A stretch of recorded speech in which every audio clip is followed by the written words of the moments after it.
կառավարության ծրագրի կատարողականն է քննարկում։ Ձեր կառավարության ճիշտ ԿՊ-ի նախընտրական ծրագրում Շուշիի հատուտի դեօկուպացիայի հարց կար։ Հիմա այս ծրագիրը փոխվելու է 26 թվականի ընտրություններին, թե այս նույն գաղափարներով է կընկնալու։ 2026 թվականին, եթե չեմ սխալվում, 1-2 ամիս կա, մի տարի 2 ամիս կա, չէ՞։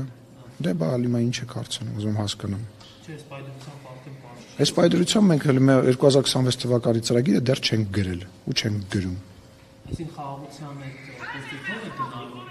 Մոտավորապես ենթադրում եմ, որ այո, որ խաղաղության գործընթացը պետք է ավարտին հասնենք, եթե միջև այդ բա իհարկե չհասցնենք ավարտին։ Պարոն Սիմոնյան, պետական հեռուստաընկերության հաղորդավարը հայտարարել է, որ իրենց գլխավոր նպատակը Հայաստանի ներսում քաոս ստեղծելն է եւ տպավորությունը, որ որոշ ընդդիմադիր ուժեր սինխրոն աշխատում են այդ նպատակի իրագործման համար, կխնդրեմ ձեր դիրքորոշումը։ Դե տենց ակամայից թե ոչ ակամայից, այո, դրա մասին նաև վարչապետը ասել է, որ հաճախ ոնց որ փարոսիկներ լինեն, որոշ նաև հանրային գործիչներ, պարտադիր չի դրանք լինեն ազգային ժողովի նիստերի դահլիճում, փարոսիկներ, պասերով ինֆորմացիաներ եւ պասերով թեմաներ շրջանառության մեջ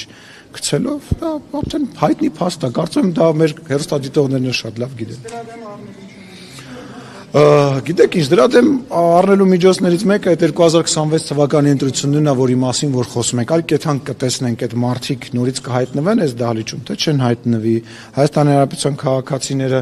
նկատում են դա, թե չեն նկատում, ինչ վերաբերում է իրավական առումով, դա շատ դժվար է արձանագրել, հա, ինքը ասում է, ես քաղաքական գործիչ եմ, եւ ընդհանրապես քաղաքական գործչի խոսքը մեծ հաշվով շատ ավելի ազատ է, եւ քաղաքական գործիչը հակառակը շատ ավելի խոցել է, քաղաքական գործչի նկատմամբ որևիցե ձևով մեղադրանք հնչեցնելը, ասում ես քաղաքական հայտարարությունն է եւ դա դառնում է ուղղակի հայտարարություն։ Իսկ ոնց գործընկերոջ IT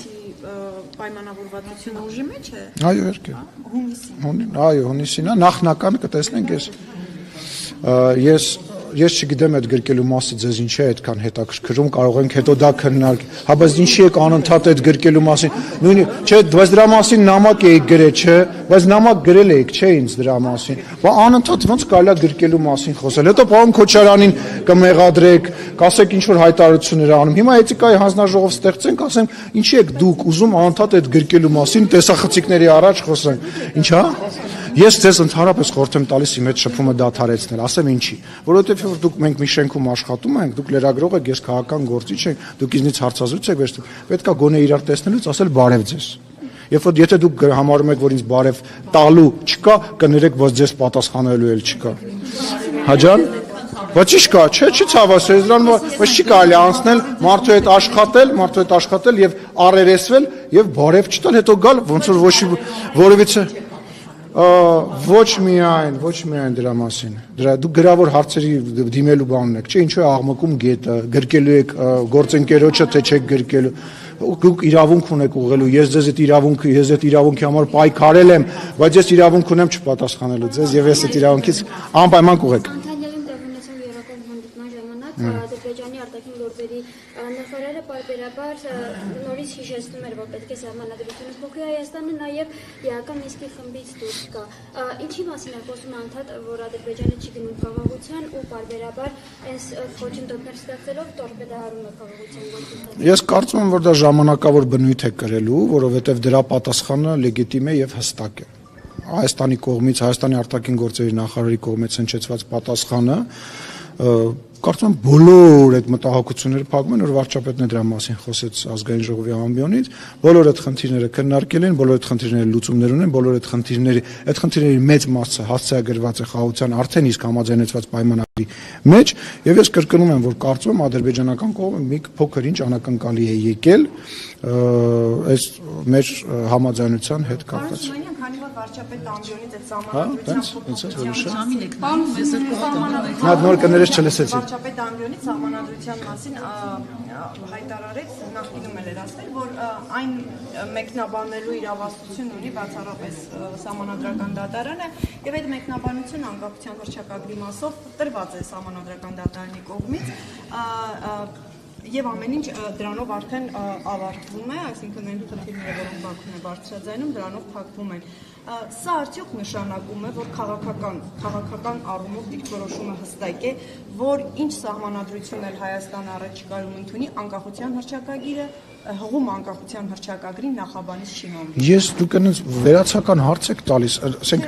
չէ, շատ եթեներ, չէ, եթեներ, բայց ես չեմ գրում, չէ, կամ մենք հիմա չէ, տեսեք, մենք նախ սկսենք նրանից, որ այդ հարցը ի սկզբանե տեղին չի, որովհետև մեր այդ ադրբեջանցիները, որ ասում են, դա իրանք ասում են միգուցե քաղաքական որևիցե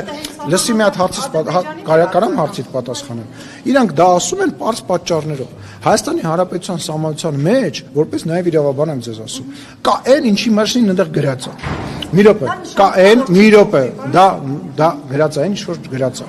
Այլ բան, թե հղում կլինի, չի լինի, ես այդ քննարկումների մասին, որովհետեւ բան չգիտեմ ու որովհետեւ մեկը հիմա չի կարող պատասխանել, որովհետեւ ես դա չեմ քննարկել։ Չէ, եթե Սահմանադրական դատարանը ասում է, որ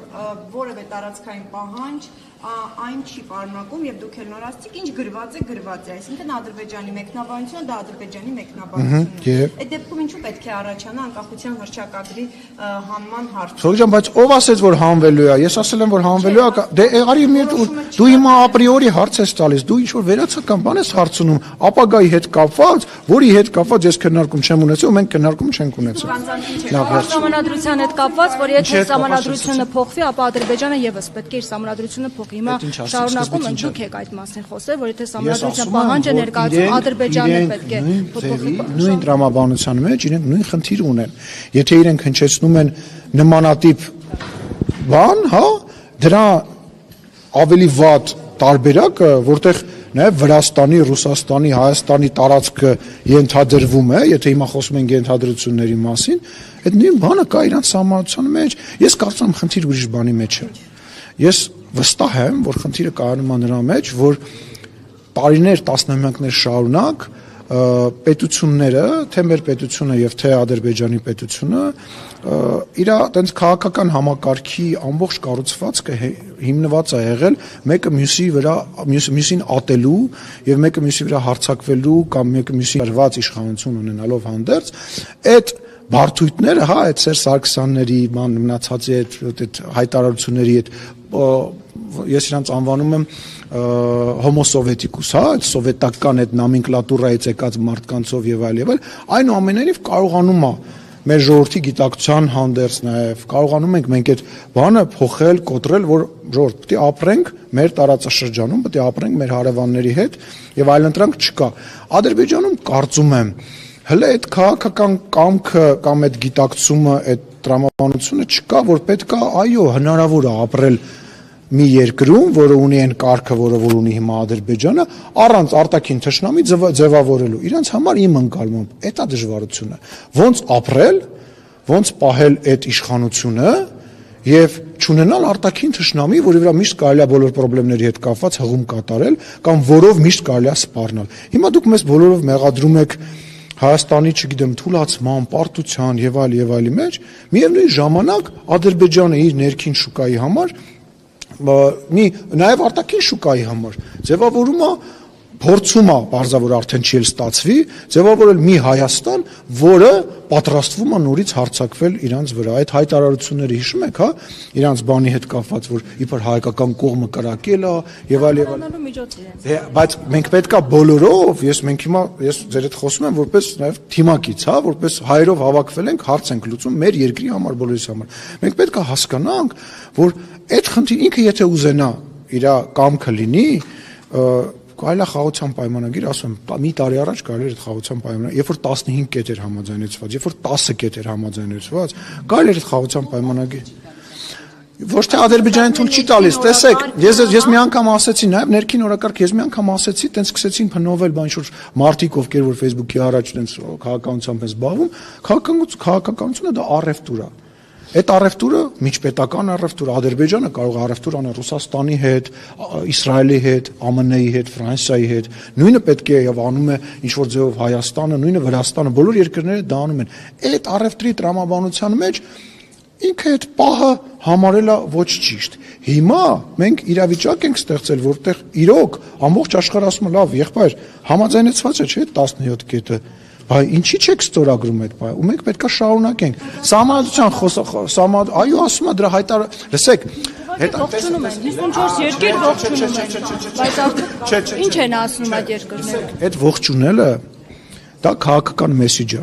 Ոչ մեկ չէր գնալու, չէ, պայմանական X երկրին, ասեր, բա դու իմիջիայից 20 հոգի ողջունեցին, դու ինչի՞ չողջունես։ Այդ ողջունելը քաղաքական մեսիջ է։ Եղբայր, կնքի այդ պայմանագիրը։ Եղբայր, պետք չի սեն շարունակել։ Էլ չեմ ասում այդ անձնական շփումների Եվրոմիության եւ տարբեր կառույցներում վերաբերմունքի ձևավորումը դրանք բոլորը քաղաքականության մեջ մեսիջներ են պետությանը։ Ես հույս ունեմ, ես վստահ եմ, բայց նաեւ հույս ունեմ, որ չեմ սխալվում, որ Ադրբեջանը այդ ամեն ինչ շատ լավ գիտակցում է։ Եվ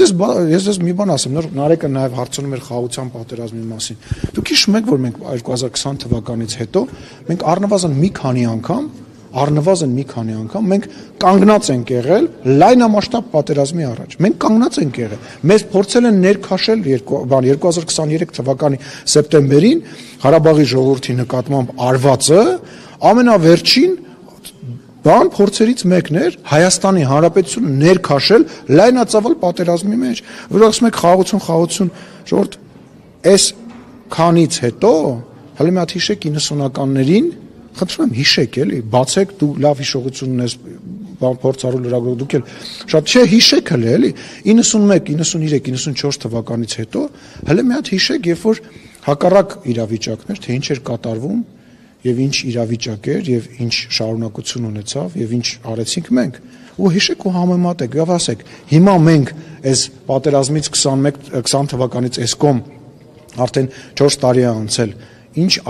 ինչերի ենք հասել եւ ինչ արդյունքներ ունենք։ Հիշեք ինչի մեջով ենք անցել։ Շնորհակալություն։